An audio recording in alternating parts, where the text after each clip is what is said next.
Hello बच्चों, कैसे हैं आप। उम्मीद करती हूँ आप बढ़िया और एकदम मज़े में होंगे।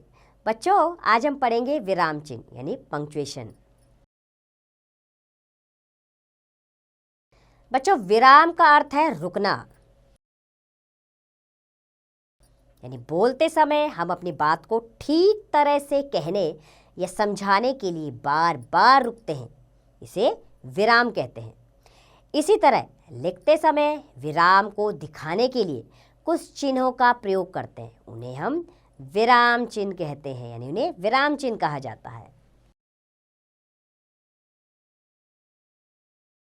अर्थात लिखते समय अपनी बात को स्पष्ट करने के लिए जिन चिन्हों का प्रयोग किया जाता है उन्हें विराम चिन्ह कहते हैं। विराम चिन्ह लगाने से कहने वाले की बात का अर्थ स्पष्ट हो जाता है। अलग अलग बात के लिए अलग अलग विराम चिन्हों का प्रयोग किया जाता है। कुछ प्रमुख विराम चिन्हों को नीचे दिया गया है, उसे हम पढ़ लेते हैं। पहला है पूर्ण विराम। वाक्य पूरा होने पर पूर्ण विराम लगाते हैं, जैसे यह पुस्तक मेरी है, पूर्ण विराम लगा दिया क्योंकि वाक्य खत्म। आज आमिर का जन्मदिन है, पूर्ण विराम के साथ वाक्य का अंत हो जाता है। अगला है अल्प विराम।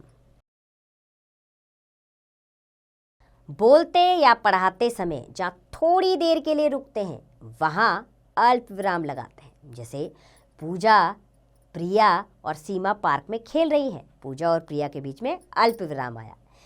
चलो राहुल, विद्यालय के लिए देर हो रही है, यहाँ चलो राहुल विद्यालय के बीच में आया अल्प विराम। हाँ, मैं यहाँ कल आया था, हाँ के बाद अल्प विराम का प्रयोग हुआ।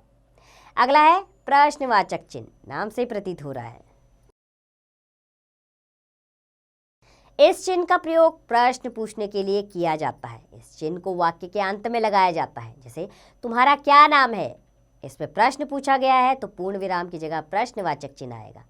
वृक्षों से हमें क्या मिलता है, प्रश्नवाचक चिन्ह के साथ ही वाक्य समाप्त, क्योंकि इसमें प्रश्न पूछा गया है। अगला है विस्मयादिबोधक चिन्ह। विस्मयादिबोधक चिन्ह को एक डंडा और उसके नीचे बिंदु के रूप में दर्शाया जाता है। इस चिन्ह का प्रयोग हैरानी, शोक, घृणा आदि भावों को प्रकट करने के लिए शब्दों या वाक्यों के अंत में किया जाता है, जैसे वाह कितनी सुंदर फ्रॉक है, वाह के बाद विस्मयादिबोधक चिन्ह लगाया गया। हे राम, ये क्या हो गया, हे राम के बाद आया विस्मयादिबोधक चिन्ह। अगला है उद्धरण चिन्ह। किसी भी बात को ज्यों का त्यों लिखना हो तो उद्धरण चिन्ह वाक्य के शुरू तथा अंत में लगाया जाता है।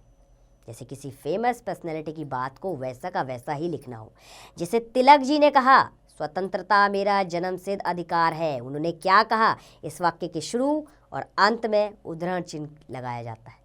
नेताजी ने कहा तुम मुझे खून दो, मैं तुम्हें आज़ादी दूंगा, इसमें भी उद्धरण चिन्ह लगेगा।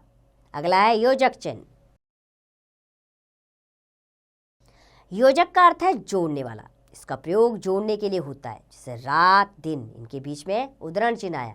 पढ़ना लिखना, उठना बैठना, इन सब में योजक चिन्ह का प्रयोग किया गया है।